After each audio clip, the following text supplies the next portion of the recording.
Hello बच्चों, कैसे हैं आप लोग। आई होप अच्छे होंगे और अपनी पढ़ाई भी अच्छे से कर रहे होंगे। अतुल मैथ्स लर्निंग प्लेटफॉर्म पर आपका बहुत बहुत स्वागत है।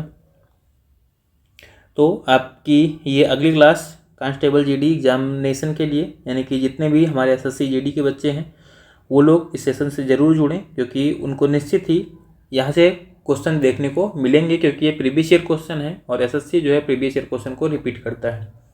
और मैथ्स वगैरह में तो ज़रूर ही ऐसी चीज़ें होती हैं। और इस क्लास की टाइमिंग डेली जो है 11 बजे होती है। 11 बजे आप लोग डेली जो है कम से कम आधे घंटे का टाइम निकाल सकते हैं, क्योंकि बहुत बड़ी क्लास होती भी नहीं है, इसीलिए हम लोग थोड़ा सा फास्ट करते हैं कि आधे घंटे में जो है आपके जो 20 क्वेश्चन है, मतलब शिफ्ट में एक पेपर में पूछे गए 20 क्वेश्चन, उनको हम कंप्लीट कर लें।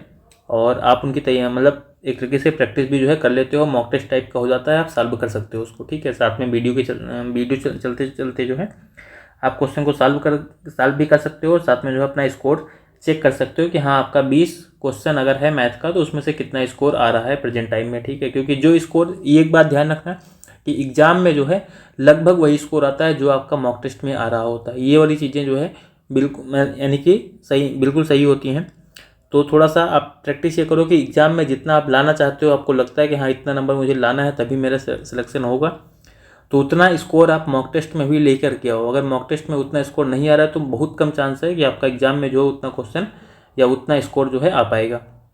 तो इसलिए बेटर ये होगा कि आप जो है वो सारी चीज़ें, मतलब जो एग्ज़ाम में देना है, ठीक है, वो तो एक फाइनल जो है मॉक टेस्ट मान करके जो है एग्ज़ाम आपको देना होता है, बस वो कुछ अलग नहीं होता, वो भी एक मॉक टेस्ट ही होता है, बस फाइनल मान करके आपको उसको देना होता है। तो चलो आज की हम इस सेशन को शुरू करते हैं। यहाँ पर देखते हैं हम क्या डिस्कस जो है करने वाले हैं।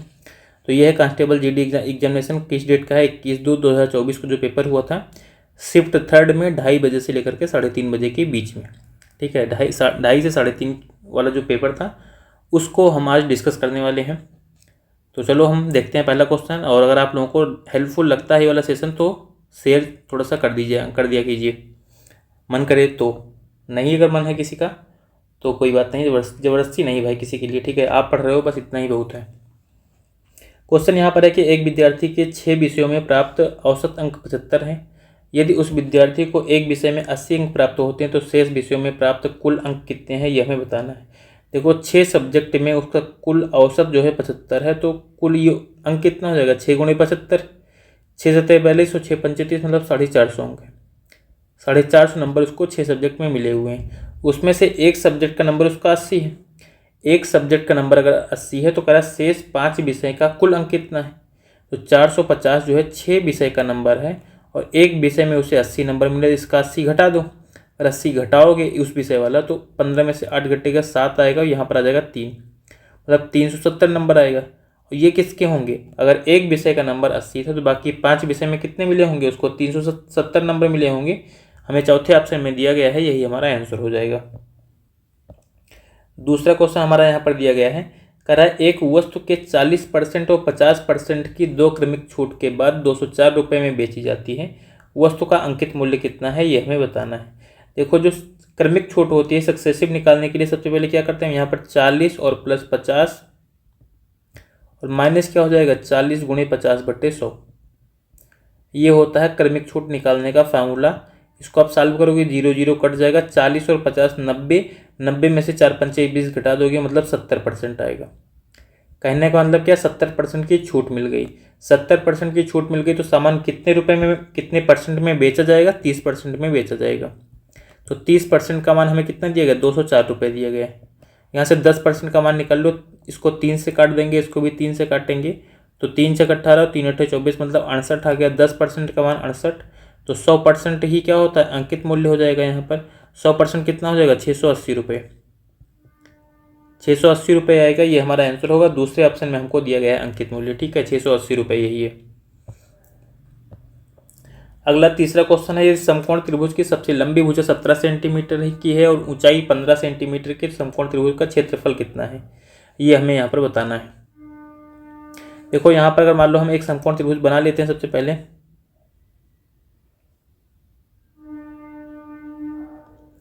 ठीक है, अगर ये समकोण त्रिभुज हमारा हो गया तो चलो ऑप्शन थोड़ा सा नीचे हो गया है।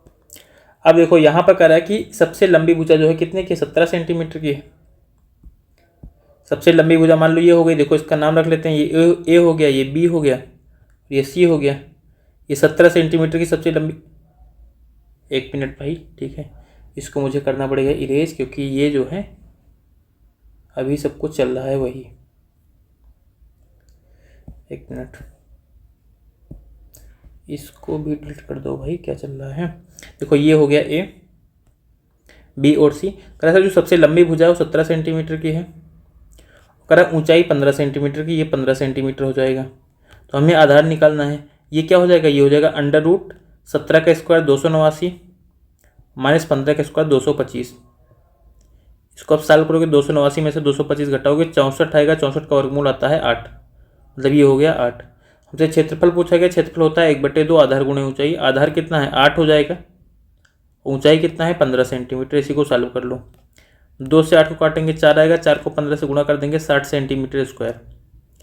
60 सेंटीमीटर स्क्वायर हमारा इस क्वेश्चन का आंसर हो जाएगा, हमें चौथे ऑप्शन में दिया गया ये, ठीक है। चलो इसके बाद अगला क्वेश्चन, तो सारे ऑप्शन हमारे गड़बड़ हो गए, सारे क्वेश्चन जो है गड़बड़ हो गए यहाँ पर, इसको सही करना पड़ेगा। चलो सही कर लेते हैं, फिर आगे बताते हैं आप। चलो अगला हमारा यहाँ पर क्वेश्चन है, करा यदि p माइनस क्यू बराबर 9 है और p square plus Q square बराबर 127 है, तो पी क्यू का मान क्या है ये हमें बताना है।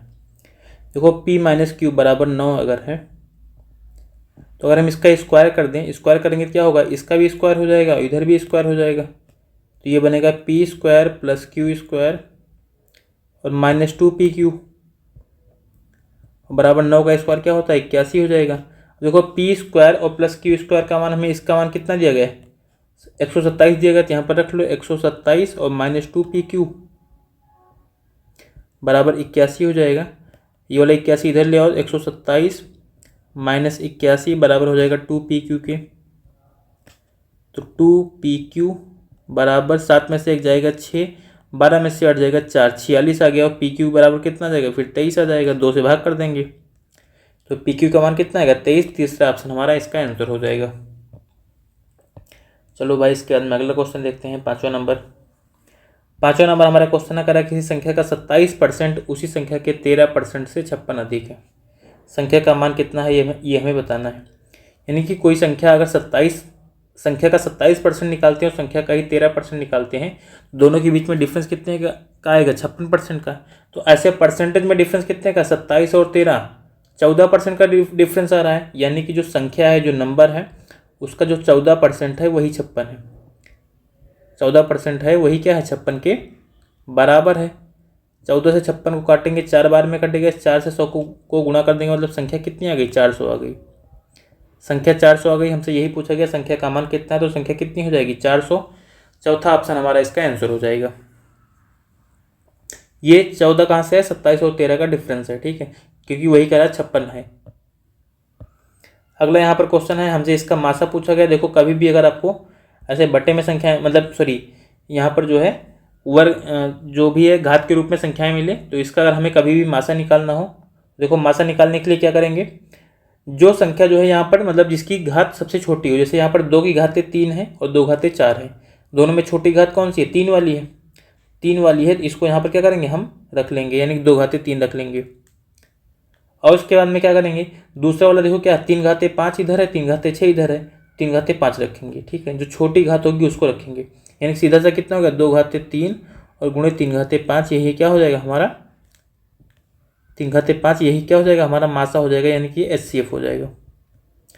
देखो इसी को ले क्वेश्चन में अगर हमसे एलसीएम पूछा गया होता, एलसीएम के लिए क्या करते, जो बड़ा वाला नंबर होता है उसको रखते, बड़ा वाला नंबर का मतलब जो जिसकी पावर बड़ी होती, तो यहाँ पर 2 घातें 3 है, यहाँ पर 2 घातें 4 है, 2 घातें 4 रखते, ठीक है, इसको यहाँ पर हम रख लेते हैं, इस वाले को 1 मिनट,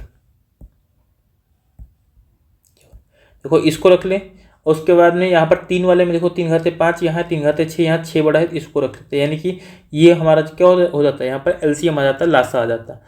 लासा हमारा कितना आता है 2 घातें 4 और गुणे 3 घातें 6, ये एलसीएम होता है। लेकिन एचसीएफ पूछा गया है तो 2 घातें 3 और गुणे 3 घातें 5, मतलब तीसरा ऑप्शन हमारा आंसर होगा इसका।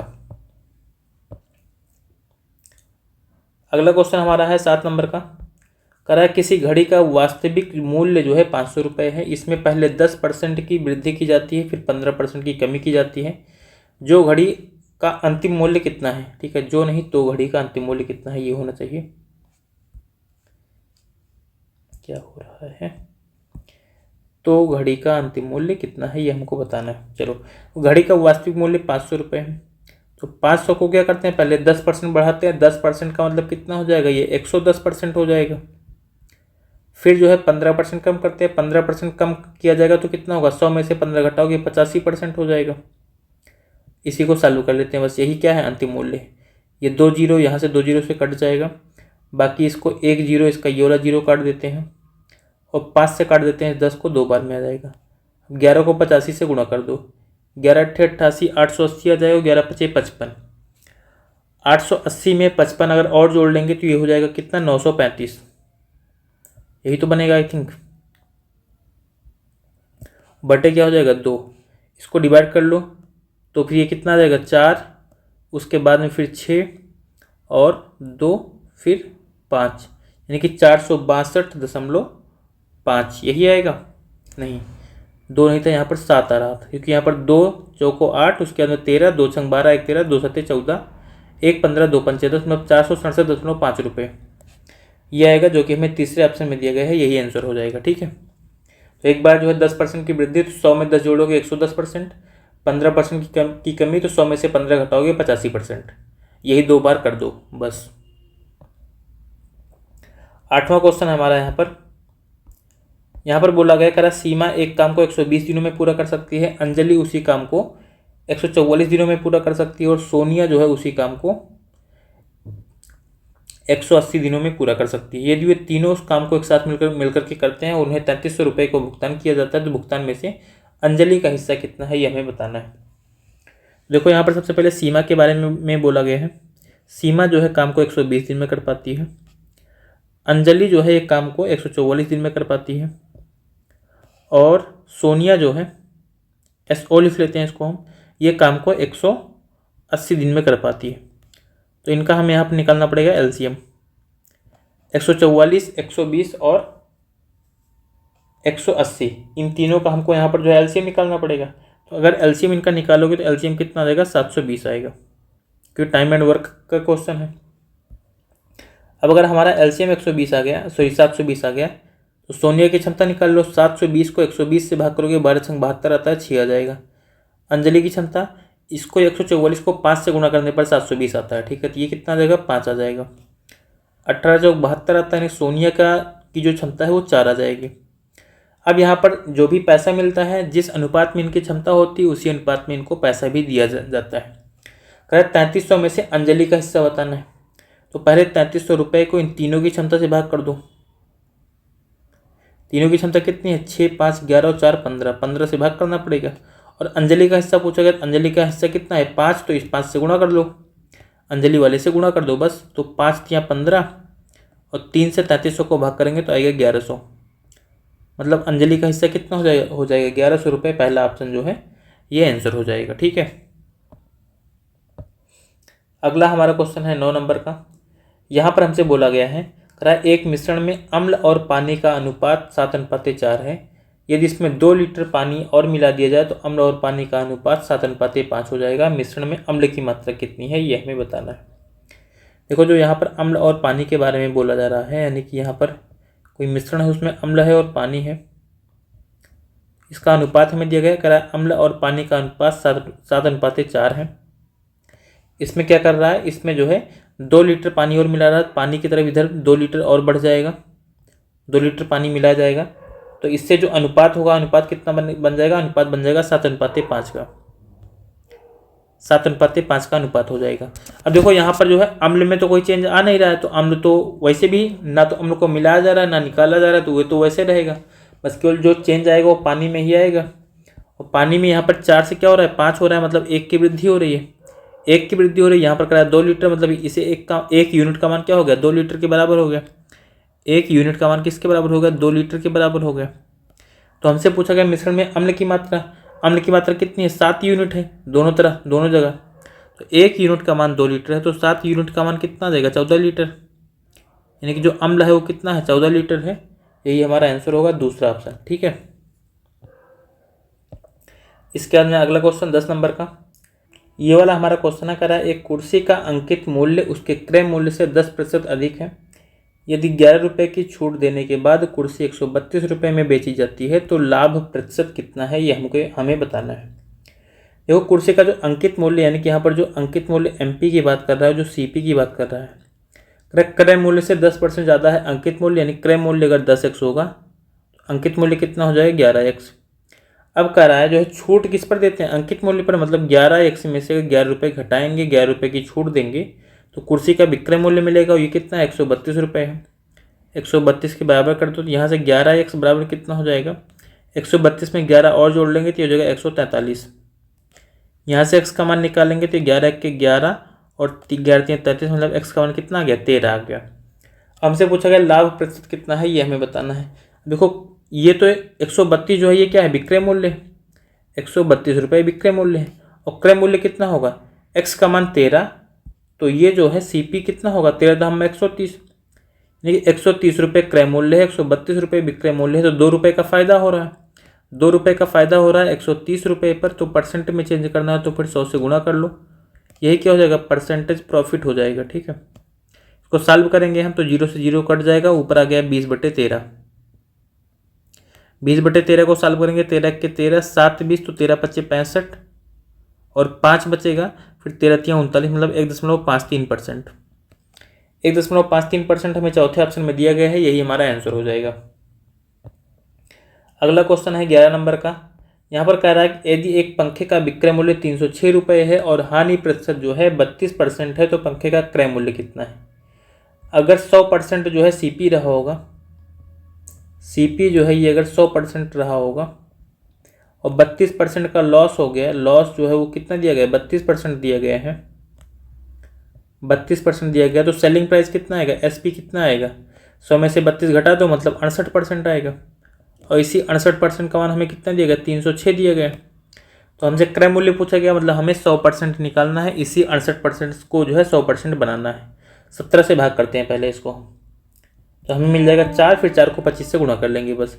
17 से भाग करेंगे आ जाएगा 4%, 17 से इसको भाग करेंगे 17 1 के 17, 13 बचेगा, 17 8 136, मतलब 4% का मान कितना आ गया 18 आ गया। 4% का मान 18 आ गया, हमें 100% निकालना है, इधर 25 से गुणा कर लो। देखो 4 में 25 से गुणा कर देंगे तो हो जाएगा 100%, इधर फिर 18 में भी 25 से गुणा कर लेंगे, 18 गुणे 25 कर देंगे तो 25 दाम में 250 आता है, 25 अट्ठे 200 मतलब 450 आ जाएगा, ये आ जाएगा 450 रुपये। तो यही हमारा आंसर हो जाएगा, पंखे का जो क्रय मूल्य है वो 450 रुपये है, तीसरा ऑप्शन हमें दिया गया है। ठीक है, अगला क्वेश्चन 12 नंबर का। यहाँ पर दिया गया एक विद्यालय में कुल 560 विद्यार्थी हैं, विद्यालय में लड़के और लड़कियों का अनुपात यहाँ पर कभी भी लड़के और लड़कियों का दिया जाए तो ध्यान रखना कि पहले लड़का लिखा गया है कि पहले लड़की लिखी गई है। 13:15 है। यदि विद्यालय में 40 और लड़कों का दाखिला हो जाता है तो लड़के और लड़कियों का नया अनुपात क्या है, ये हमें बताना है। यानी कि देखो यहाँ पर जो है जो बॉय और गर्ल्स का जो रेशियो दिया गया है वो है 13:15, पहले था। 13 और 15 जोड़ेंगे तो कितना आएगा 28, और 28 का मान कितना दिया गया है 560 दिया गया है, तो एक का मान निकालेंगे तो आ जाएगा 20। मतलब यहाँ पर शुरुआत में पहले लड़के कितने थे 13 गुणे 20 अगर कर लेंगे, इसको भी 13 गुणे 20 कर देंगे, इसको 15 गुणे 20 कर देंगे, इनकी वास्तविक संख्या आ गई 13 दूना 26, 260 लड़के थे, 15 दूना 30, 300 लड़कियाँ थी, ये इनकी रियल वैल्यू आ गई। ठीक है, ये इनकी वास्तविक मान है। अब करा इसमें 40 लड़कों का दाखिला और हो जाता है, यानी कि 40 लड़कों का एडमिशन और होगा। 260 लड़के पहले थे, इसमें 40 लड़के अगर और जुड़ेंगे तो लड़के कितने हो जाएंगे 300, लड़कियां 300 पहले से हैं। अब अनुपात कितना हो जाएगा, अनुपात हो जाएगा 1:1, तो यही हमारा आंसर होगा। लड़के और लड़कियों का अनुपात कितना होगा 1:1 हो जाएगा। अगला क्वेश्चन 13 नंबर का। यहाँ पर दिया गया S1 अकेले एक काम को 16 दिन में कर सकता है, S2 जो है अकेले उसी काम को 80 दिन में कर सकता है, S3 की सहायता से वे यानी S1 S2 S3 तीनों मिलकर के काम को 6 दिनों में कर सकते हैं। S3 अकेले उस काम को कितने दिन में पूरा कर पाएगा, ये हमें बताना है। देखो S1 जो है वो काम को 16 दिन में कर सकता है, S2 काम को 80 दिन में कर सकता है, और अगर S1 प्लस S2 और प्लस S3 ये तीनों काम करते हैं तो काम को जो है 6 दिन में कर सकते हैं। इन तीनों का एलसीएम निकाल लो, तीनों का एलसीएम निकालोगे तो एलसीएम कितना आ जाएगा, ये बनेगा 240। चलो 240 रखते हैं। अब उसके बाद हम इन तीनों की क्षमता निकाल लेंगे। देखो S1 का मान कितना आ जाएगा, इस 16 से डिवाइड करेंगे इसको तो 15 आ जाएगा। 16 गुणे 15 240 होता है। यहाँ पर 8 त्रिक 24 तो 80, यहाँ पर 3 आ जाएगा। यहाँ पर 6 चौको 24, ये 40 आ जाएगा। एक देखो S1 S2 S3 तीनों का योग 40 है। S1 अगर 15 है, यहाँ पर भाई S1 अगर 15 है, S2 जो है 3 है, तो 15 3 18 हो रहा है। 18 के बाद में S3 कितना बचेगा, S3 का मान फिर कितना आएगा, 22 आएगा ना। ये 22 ही तो आ जाएगा क्योंकि S3 का मान 22 होगा, तभी तो तीनों का योग 40 बनेगा। अब करें S3 जो है काम को कितना दिन में कर पाएगा, काम पूरा है 240 यूनिट का, और S3 की क्षमता हमें मिल गई है 22, तो 22 से इसको भाग कर दो, 2 से काटेंगे, ये बन जाएगा 120/11 दिन। 120/11 दिन बनेगा, यही हमारा आंसर होगा। चौथा ऑप्शन हमें दिया गया इसका। इसके बाद में हम अगला क्वेश्चन देखते हैं 14 नंबर का। 14 नंबर क्वेश्चन हमें दिया गया है सिंप्लीफिकेशन का, इसको हमें सॉल्व करना है सीधा सा बस। तो पहले इस ब्रैकेट को सॉल्व कर लो। 2 को 6 से गुणा कर देंगे, 2 6 12 और 12 14 जोड़ेंगे 26। ये पूरा हमारा कितना बन जाएगा, ये पूरा इतना बन जाएगा 26। 26 में से वाला 9 घटा भी देंगे। इधर आगे ऐसे रहेगा 289 भागे, इसको भी भाग कर लो। इसको भाग करेंगे तो 68 को भाग करेंगे 4 से तो ये आ जाएगा 17। यहाँ पर गुणे बाकी, इसको सॉल्व कर देखो। 26 में से अगर 9 घटाएंगे तो कितना बनेगा, हमारा 17 बन जाएगा ये भी। तो इतना ही हमारा रहेगा, ठीक है।